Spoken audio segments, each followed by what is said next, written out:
Salut à tous, bienvenue sur la chaîne.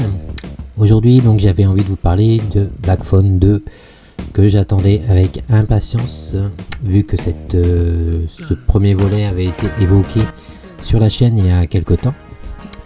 Et donc j'avais beaucoup aimé, et je suis pas seul a priori, il y a beaucoup de personnes qui avaient adoré ce film, qui était très particulier, qui était une belle surprise. Donc voilà, je vais vous en parler un petit peu, je vais vous donner mon avis, humblement. Et voilà, faites-vous votre propre opinion en allant le voir, parce que c'est quand même un film qu'il faut voir.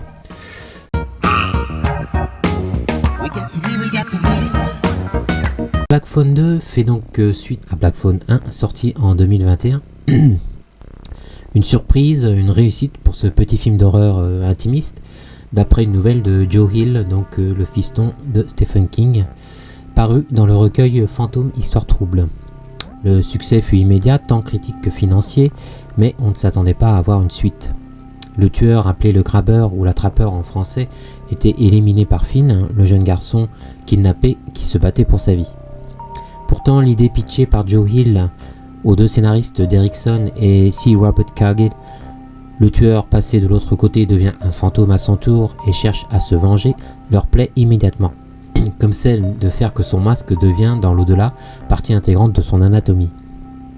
Les jeunes acteurs du premier film reprennent du service, Mason Thames qui joue Finney, Madeleine McGraw qui interprète sa sœur Gwen, ainsi que Ethan Hawke dans le rôle du grabbeur et Jeremy Davis dans celui du père veuf.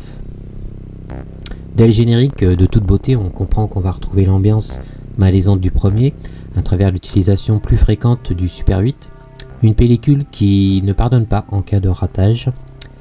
A noter la BO très réussie du fils de Derrickson, Atticus, qui sait utiliser l'électronique pour créer le malaise, mais aussi la mélodie pour les scènes émotionnelles qui jonchent le film. Les interprètes font un travail exceptionnel et il faut reconnaître que ce sont les scènes intimistes qui provoquent le plus d'émotions.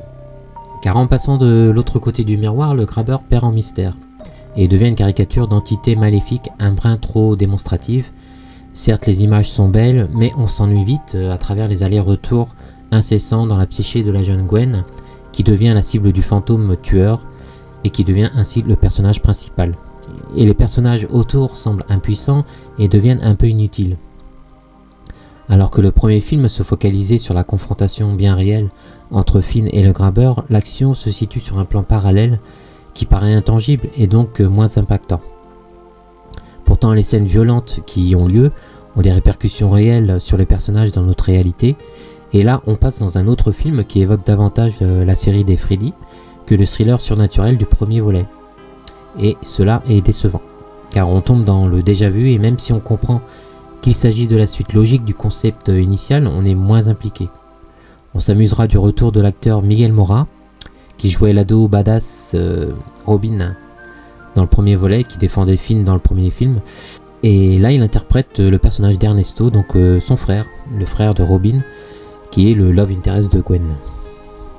Ethan Hawke, comme Damien Béchir, qui joue Mando, le gérant du camp de vacances, ne sont pas fans de films d'horreur. L'interprète du grabbeur était ami avec Jason Blum, le célèbre producteur, depuis l'époque de leurs 20 ans. Ils avaient monté une compagnie de théâtre.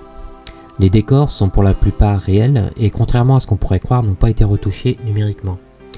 Que ce soit le lac gelé, les montagnes en arrière-plan, le tout a été tourné à Toronto. Encore une fois, le réalisateur a eu la sensation de retrouver le Denver de son enfance. Le film en soi n'est pas mauvais, il s'oriente simplement sur une pente plus classique en lorgnant du côté du surnaturel à la Freddy, l'humour et la créativité des meurtres en moins.